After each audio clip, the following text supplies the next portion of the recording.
Welcome to Tucker Carlson Tonight. Another mystery solved. Less than an hour ago, we finally learned who began funding of that Trump dossier here in Washington. An amazing and maybe not surprising tale. We'll tell you in a minute. But first, the avalanche of propaganda continues here. You can tell when the Democratic Party's PR apparatus believes it has come up with an especially effective talking point, because suddenly you hear the exact same phrase from the lips of every media-savvy congressman and cable news hack on television, including on this show. The latest, you might have noticed, we certainly have, is opposition research. That's what Democrats are now calling the Trump dossier, that collection of lurid, unverified allegations that in some cases appears to have come straight from the Kremlin. Last month, Democrats told us that dossier was evidence of treason. It was grounds for impeachment.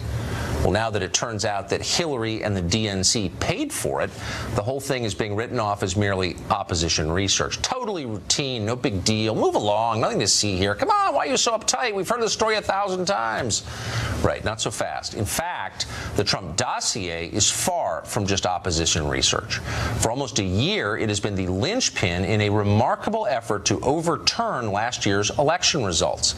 Information in that dossier, which in retrospect looks frankly very much like disinformation, flowed from Russia to the Hillary Clinton campaign and the headquarters of the Democratic Party. From there, it somehow made its way throughout the Obama administration to the FBI and various other law enforcement agencies and intel agencies as well. The Obama administration used the dossier's allegations to justify spying efforts against American citizens, including Trump associates. In other words, the entire investigation into Russia and Russia collusion, the one that has stalled our government and changed our foreign policy, all of it grows from the now discredited Trump dossier. It's hardly just a piece of opposition research. It's a history-changing document, and apparently a fraudulent one. So it's no wonder so many people are now lying about it. Maggie Haberman and Ken Vogel, the New York Times, report that Democratic officials repeatedly lied to them for more than a year, claiming they had nothing to do with the dossier. Neither the Hillary Clinton campaign nor the DNC reported their payments to the firm that compiled it, as they were required to do by law.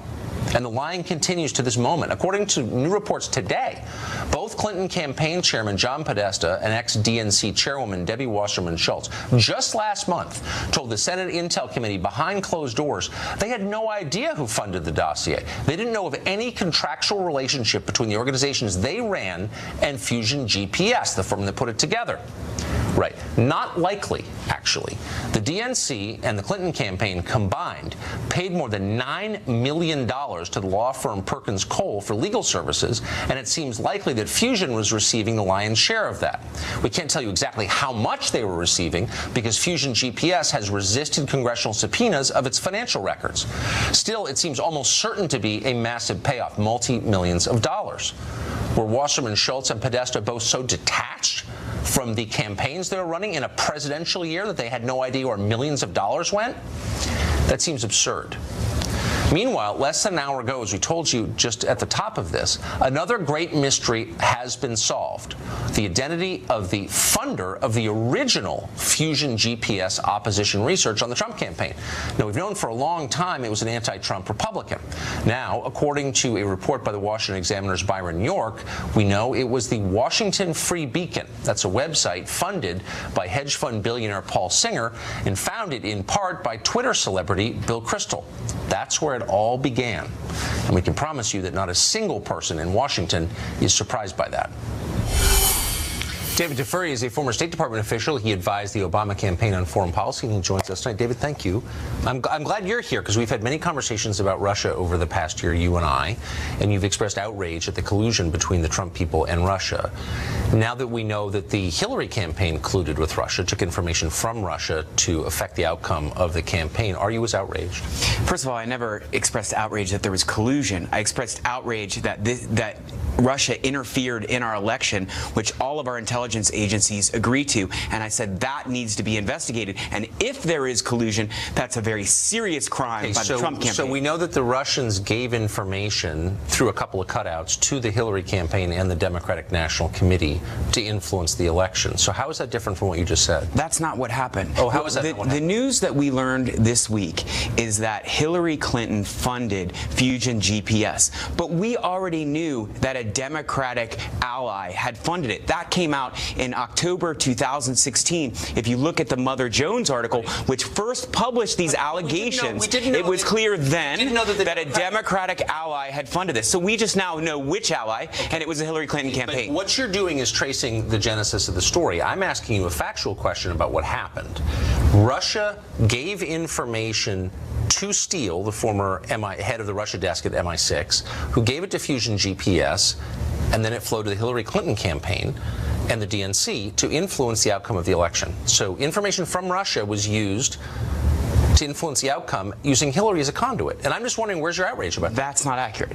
Well, how is that inaccurate exactly? Steele was hired to do opposition research, and as part of the opposition research, he talked to lots of people, not just Russians. He talked to people in Europe. He talked to people in the U.S. I'm certain he found sources, which is what good intelligence agents do. So some of his sources were Russian. No, some of his sources were Russian sources. Okay, but I didn't say every. No, but I didn't say every source was Russian. I'm merely saying what we know from the public record and what the committee is in the process of learning is that information from the Russians, and that would be people associated with the Kremlin, the Russian government, found its way to the Clinton campaign. They paid for that information, and it was designed to influence the outcome of the election. So look, I'm just holding you to the standard that you set when you said this is undermining American democracy. This is hacking of an election. Why is it not the case here?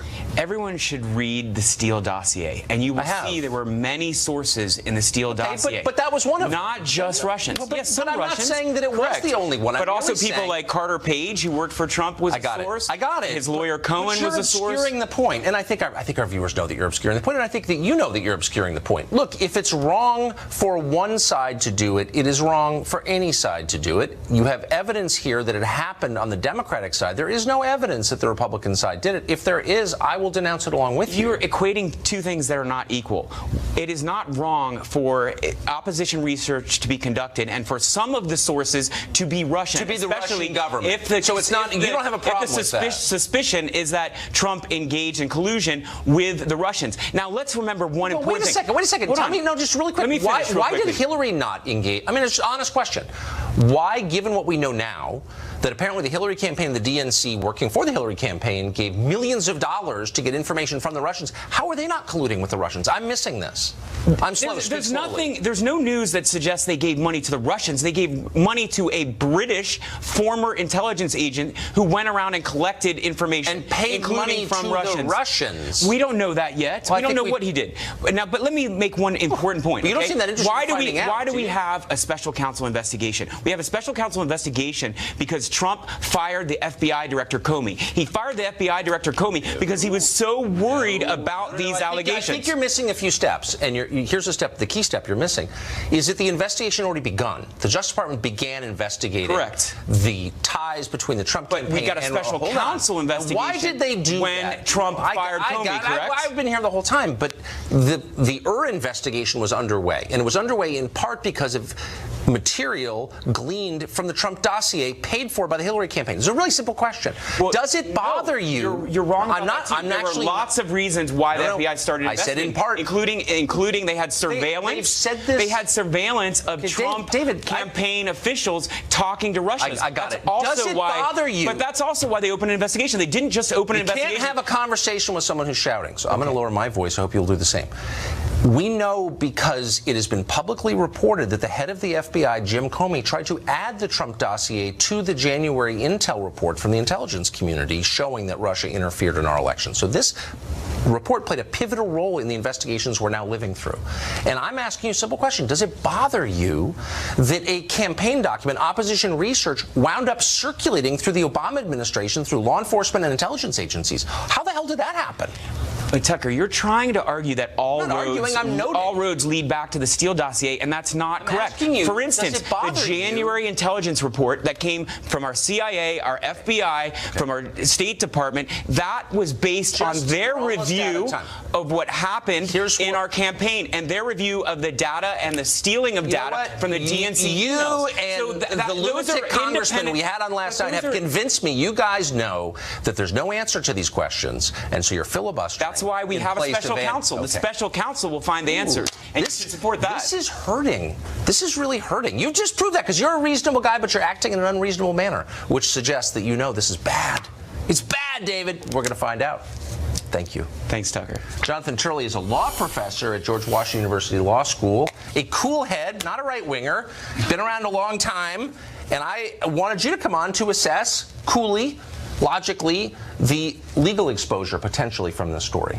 Well, there's considerable exposure. You know, the interesting thing about the original Russian collusion argument is that colluding with Russians is not a crime under the criminal code. There's no such crime. There's conspiracy, but the question is conspiracy to do what? The case, and I've been saying this, many people have been saying this, for actual crime is actually getting weaker by the day. There's really not much evidence to suggest an actual federal crime. You know, you compare it to this, there is a basis for a criminal charge if these allegations are proven. Now, you have the Uranium One deal, which is a pay-for-play allegation. That's a serious crime. The Clintons could very well show that there was no relationship between the $500,000 that went to Bill Clinton and what the the State Department did. But that is a classic criminal allegation if it were to be proven. With regard to the Fusion, GPS, and the dossier, there are issues there, particularly if people lie to investigators, either congressional or federal.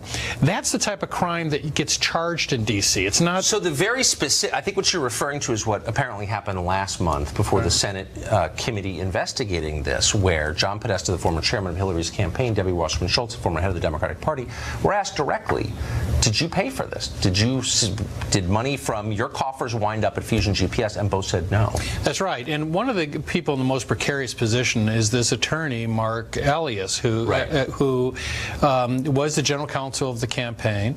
The New York Times reporters, two of them, have accused him of expressly saying there was no relationship at all with the Clinton campaign or the DNC and the dossier. He was also sitting next to John Podesta with congressional investigators when Podesta made the same denial.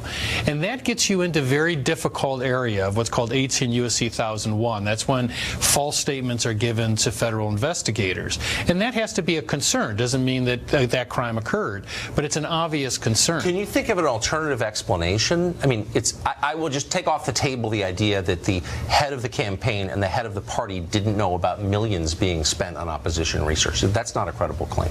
Is there some other way they could explain their behavior before that committee? Well, that's what the investigators really have to look at. I mean, it's hard to argue that this isn't appropriate for investigation. There's serious questions here. It doesn't mean there's crimes, but there's serious questions.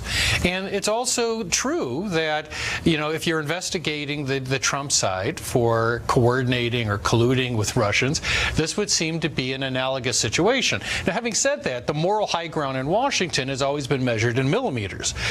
So, you know, I'm not too sure I'm going to cast aspersions or congratulations on either side. But that's always a safe bet, but yeah. So, but there are serious criminal allegations here that could potentially be moved on. So I think that both sides need to acknowledge that many people felt that after Comey was fired, there was a legitimate basis for the special counsel investigation.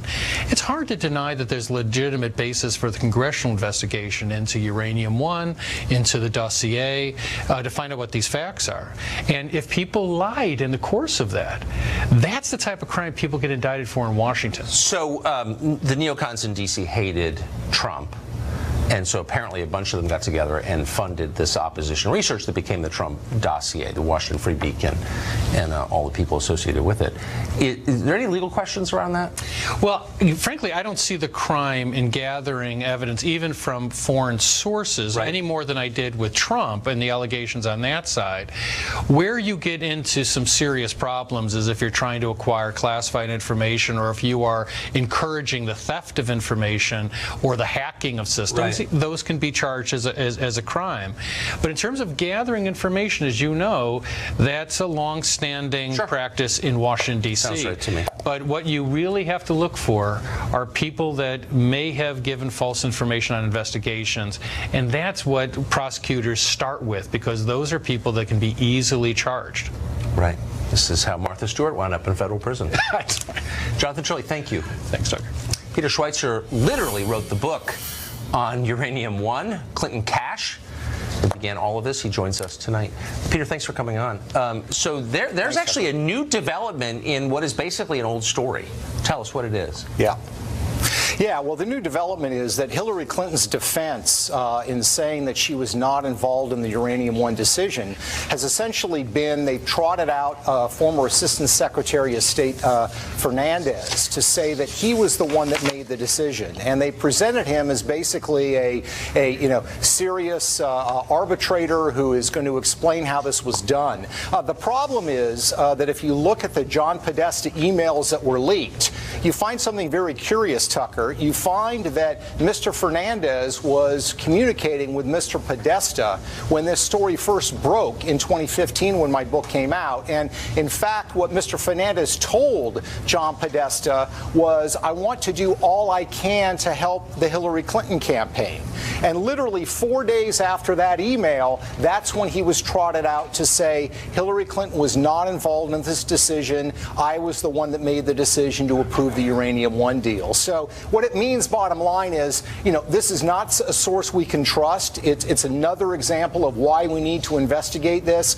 We simply can't take his word for it, and we certainly can't take Hillary Clinton's word for it. Well, it also suggests that they knew exactly how this would be perceived from the outside. So her husband had taken this $500,000 speaking fee. Their family foundation had taken about $145 million from board members of Uranium One. There are going to be a lot of questions, and so it sounds like, from the evidence you just suggested, that they found this guy and said, you know what, you're making the decision. Yeah, no, that's right. I mean, their responses have been to trot out Fernandez, and their other defense has essentially been, well, there were 8 other government agencies that approved this deal. The problem is, Tucker, that has absolutely nothing to do with the issue of bribery. There's nothing in the bribery statutes that says you have to be the swing vote. The point is if that she voted and supported this initiative in any way in exchange for this money, it doesn't matter if the vote was 5-4, if 9-0, it still constitutes bribery. So, this is part of the problem. They have not presented any evidence to support their claims, and I think it's why we need to investigate this. We can't take Hillary's word for it, and the explanations they've offered thus far simply don't add up. That's right. And not all government agencies are created equal. I mean, the State Department is the first among equals, so, they have more influence than others. Of course, this whole thing in American national security suffered because of this. Anyway, Peter, thank you. You're the one who broke this story, and I don't think you can get enough credit for it. I appreciate it. Thanks, Tucker. The latest JFK documents have been out for 24 hours. They've revealed some things that people didn't know before. We'll bat it around with a JFK expert next.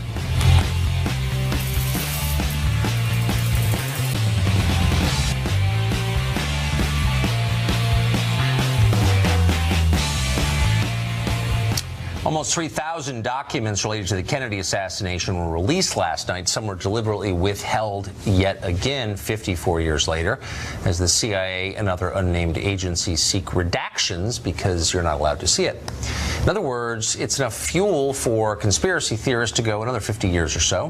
What have we learned in the last 24 hours? Larry Sabato is a professor at the University of Virginia. He runs the Center for Politics. He's an expert on Kennedy and the assassination. He joins us tonight.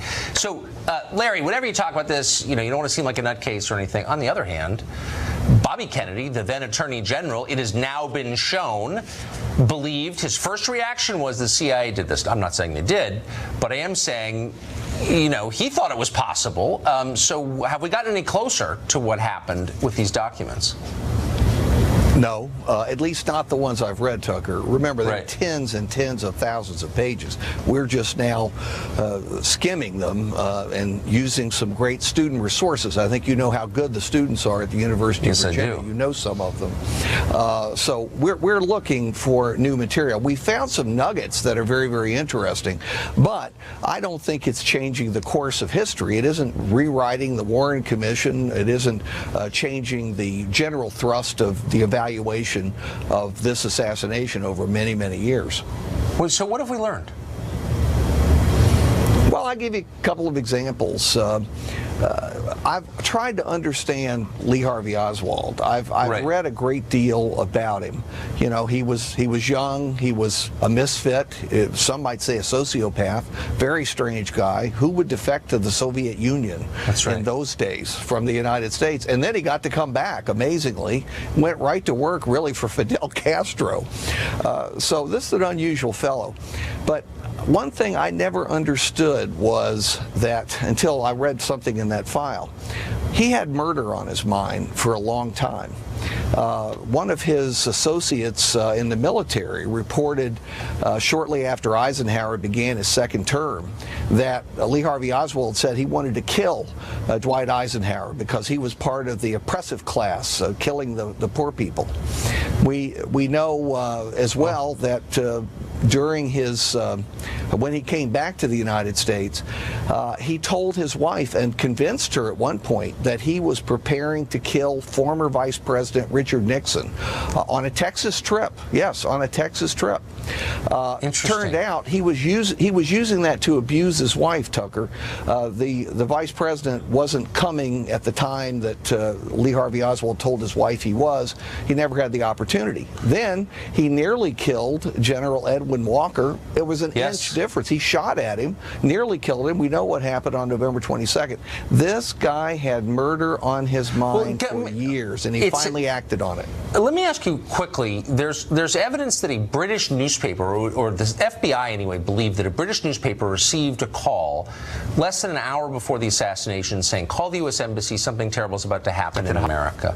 Is that a credible account, do you think?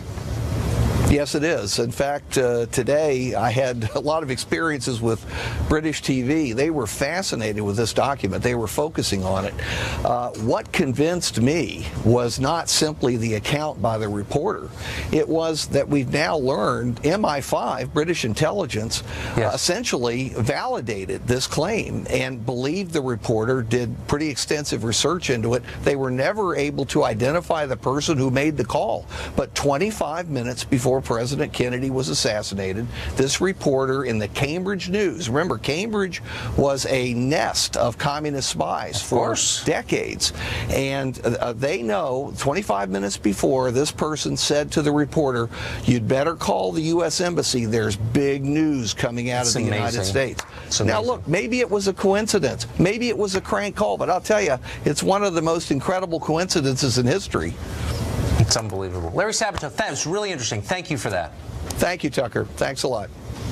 Hollywood attorney Lisa Bloom made her career acting as the supposed champion of victims of sexism, but that's not at all what she was. Tonight, additional evidence she worked to discredit victims of sexual harassment, specifically those harassed by Harvey Weinstein, and she did it for pay. We've got details next. That Hollywood ambulance chaser and fake feminist Lisa Bloom worked to discredit numerous women who claim sexual harassment at the hands of Harvey Weinstein. Trace Gallagher is in Los Angeles and has the details to this amazing story. Hey, Trace.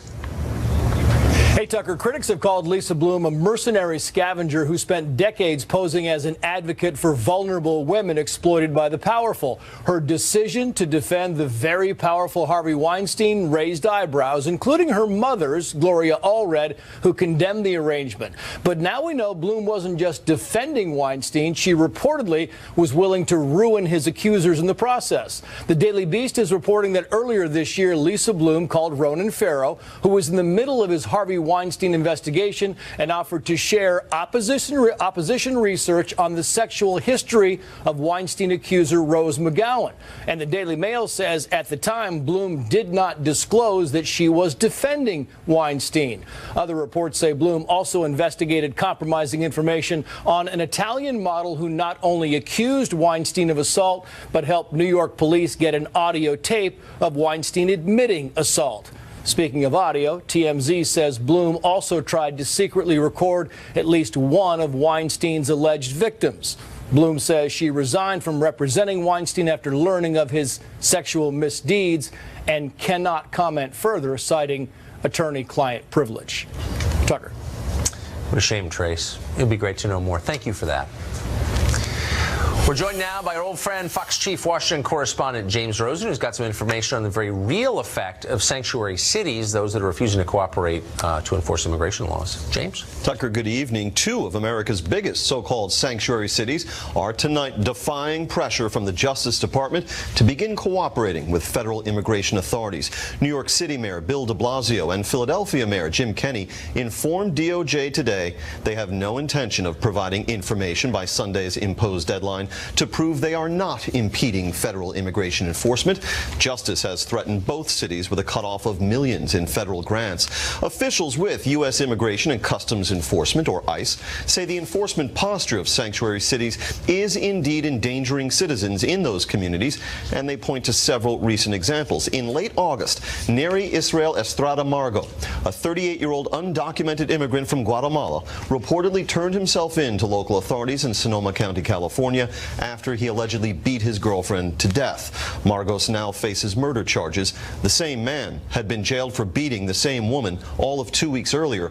ICE said Sonoma County gave federal agents 16 minutes notice before setting the man free. And then there is the case of Mario Granados Alvarado, a 19-year-old undocumented immigrant from El Salvador with multiple arrests. ICE officials say Granados Alvarado in April broke into an unmarked police car in Montgomery County, Maryland, and stole an AR-15 rifle and ammunition. He was arrested within days. ICE filed a detainer, but Montgomery County reportedly let the man walk after he posted $2,000 bond. He was later arrested, Tucker, by ICE agents again. It's amazing. It's amazing to see the details of this. Normally we speak only in terms of broad slogans. Thank you, James, for that. You bet. Fascinating. Nicole Malliotakis is the Republican who is challenging Bill de Blasio in the mayor's race this year. She says in the past 4 years, Mayor de Blasio has effectively put the city up for sale. Nicole Malliotakis joins us tonight. Nicole, thanks a lot for coming on. Thank you. So can you be more specific in your allegations against Mayor de Blasio? Well, if you read the headlines of the New York Post and the Daily News today, it is said that during testimony with a unrelated corruption trial, that one of those who testified is a donor of Bill de Blasio, says that he bought the mayor for $189,000 and that he had the mayor whenever he wanted his attention, whenever he needed assistance, and he got special treatment out of City Hall. And this is not the first time we're hearing about something like this. We see here in New York City where property is being leased off to developers who are building luxury condos, and those developers either bundled tens of thousands of dollars for the mayor, or they're lobbyists who have bundled tens of thousands of dollars for the mayor and have also seen projects such as a deed restriction lifted from a healthcare facility in Lower East Side of Manhattan. None of that is surprising to people familiar with New York, but it's upsetting nonetheless. I wonder, I've worked around in New York on and off for many years, and I wonder if you've noticed what I have, which is that there are thousands and thousands and thousands of people living on the street in New York, more people living on the street than I've ever seen in decades. Is this partly due to the mayor's policies? I didn't notice this before, and what would you do about it? It is partly due to his policies, diminishing policies that were put in place by the previous mayors.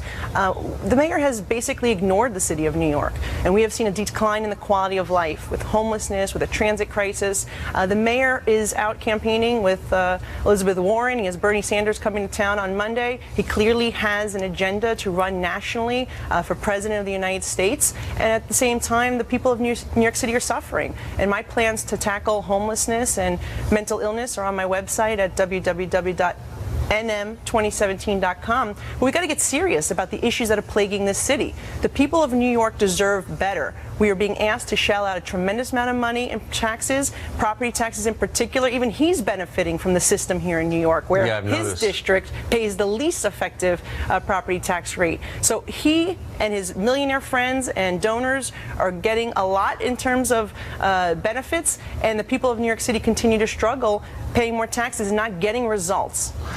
Here's my confusion quickly, is that private sector businesses in New York despise de Blasio, he despises them.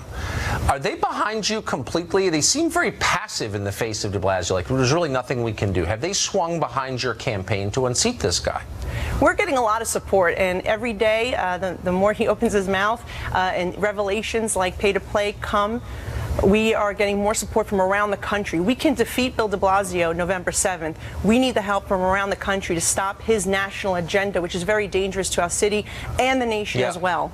It seems that. I hate to say I don't want to be partisan. I agree with you, Nicole. Thanks for coming on tonight. Thank you. Good to see you. Well, an FBI agent infiltrated terror groups over a period of years. They believed he was one of them. An amazing life in the shadows. He joins us next to tell us what he saw.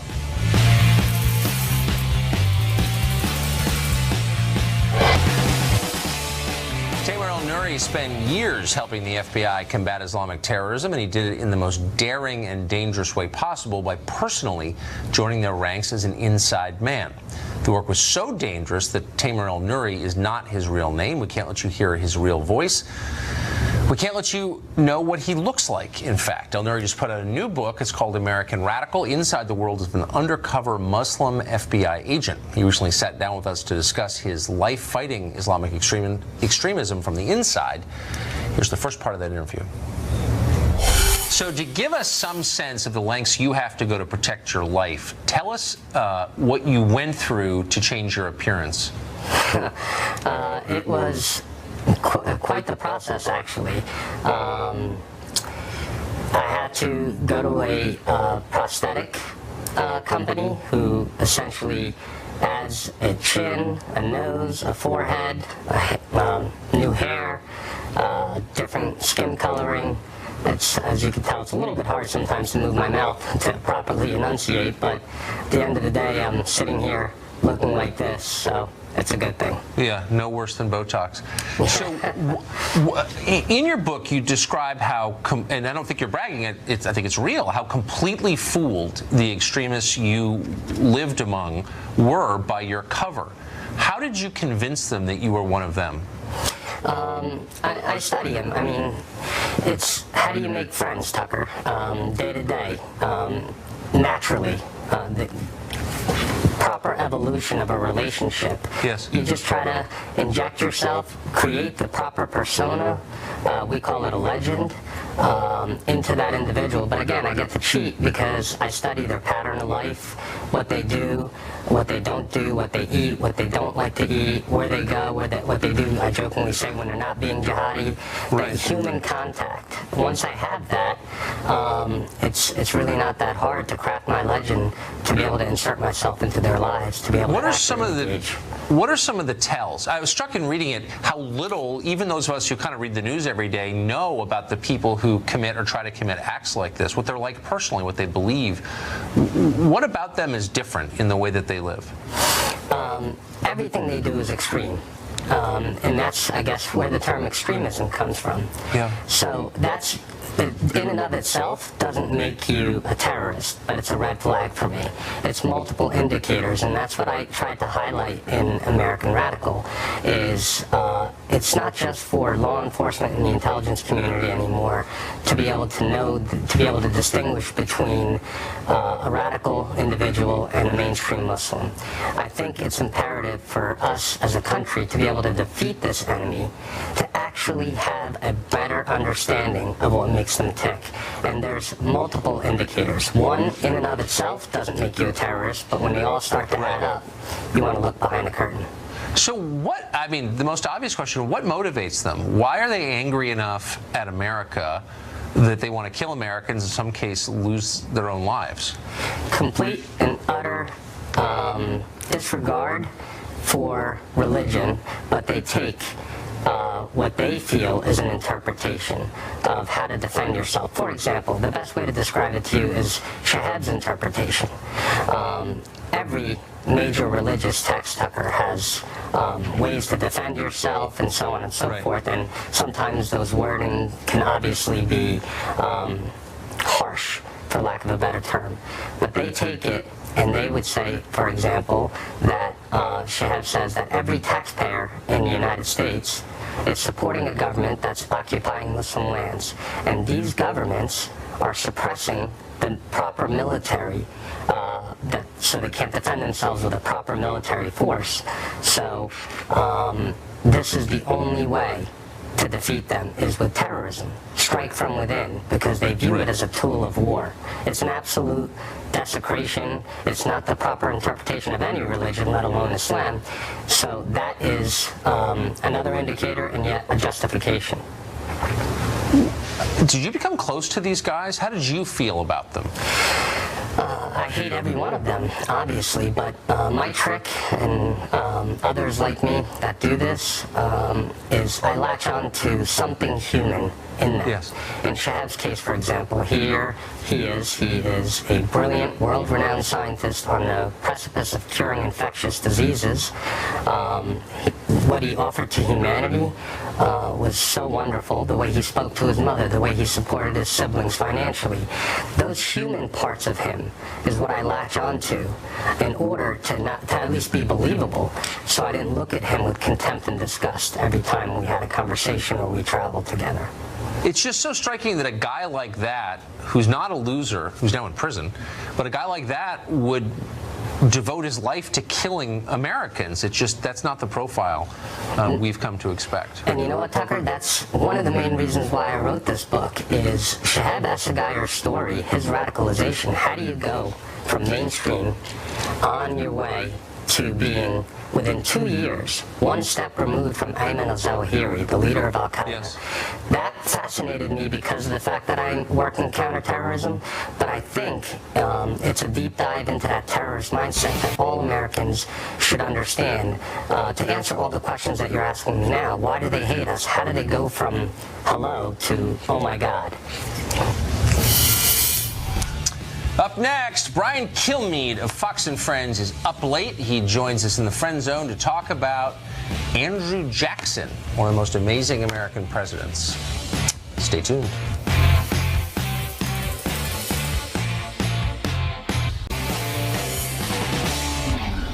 Time now for the Friend Zone, an irregular but beloved segment where we invite one of our friends from here at Fox onto the show. Brian Kilmeade, one of our all-time favorites, hosts Fox and Friends by day, early in the morning. By night, he's an expert on President Andrew Jackson. He's got a new book on Old Hickory. It's called Andrew Jackson and the Miracle of New Orleans. It's about the future president's massive triumph over the Brits in the War of 1812. Often forgotten, but celebrated in this book. Brian Kilmeade joins us tonight. Thanks so much for having me on. We love having you on. I can't believe you're still awake. On the gridiron. So I love the I know. I'm very impressed by it. So this book has modern resonance in part because our current president has invoked Andrew Jackson so often. Do you see any similarities? Oh, yeah. I mean, I took the same tour the president took with the same person the president went with. And, you know, Andrew Jackson, for one thing, was not liked by the establishment, the Virginia, Massachusetts establishment. Yeah. Andrew Jackson wasn't taken seriously when he ran. Andrew Jackson wasn't respected by his predecessors. Andrew Jackson liked to surround himself with his own family once in the White House in particular. And Andrew Jackson, most of all, has the same style, unique hair. Well, and he also, I think he literally shot a man on Fifth Avenue or in Nashville or something. Didn't he? Right? He got into an argument. Well, how else would you settle your scores? And that's what brings me to this.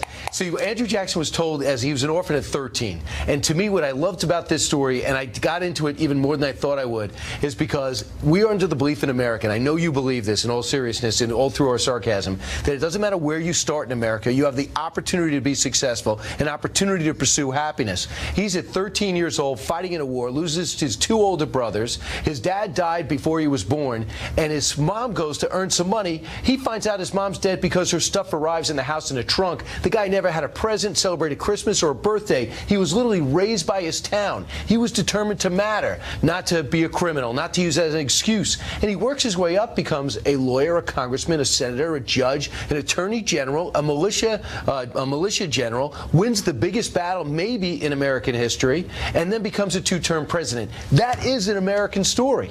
And that it goes to show you whatever it takes, you can be successful, even back then before Twitter. He was a tough man. I mean, they called him Old Hickory for a reason. So quickly, the Battle of New Orleans, right, you're describing as the most important battle. You know, they burned Washington to the ground. Of course. You know, the White House, it still exists. There's some burn marks in the archways there. They still have it. Tony Blair later apologized. I don't accept it.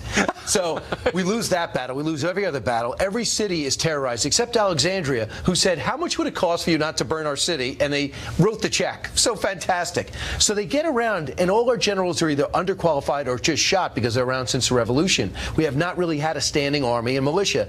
Retrospect, don't start a war with somebody, declare war on somebody if you are outnumbered 3-1 and the army you're about to fight just beat Napoleon. Okay? Note to self. However, Major General Andrew Jackson wants revenge because he hates the British. They wiped out his family. He also bleeds red, white, and blue. He gets his militia of 1,400, and everywhere he goes, whether it's the Creek Indians or whether it's the Spanish in Florida or whether it's the British down south, he takes them on and wins. But he knows the ultimate destination is to stop the Mississippi, get the Mississippi, and stop America from growing. They feared what we have become, which is a superpower, an economic marvel, a democracy who rotates people and votes and gives people voice. If you're in the king and queen business, it's not great to see a democracy take root, right? Because you don't usually win votes if you're a king. Elect me, I'll stay for a lifetime, even if I'm 12. Lovely system. So outnumbered 2-1, outgunned, with an army put together in 3 weeks, we defeat the army, Wellington's Invincibles, that defeated Napoleon. We beat him in 45 minutes. And it's because of the leadership of Major General Andrew Jackson and the fearlessness of a truly American army put together with free people of color, Indians and pirates. You should be proud to be an American. This is your third book. They've sold huge numbers, and there's a reason why you just saw it. Brian Kilmeade, thank you. Thanks so much. Congratulations. And to you. There's more. Before we get to Hannity, we'll be right back.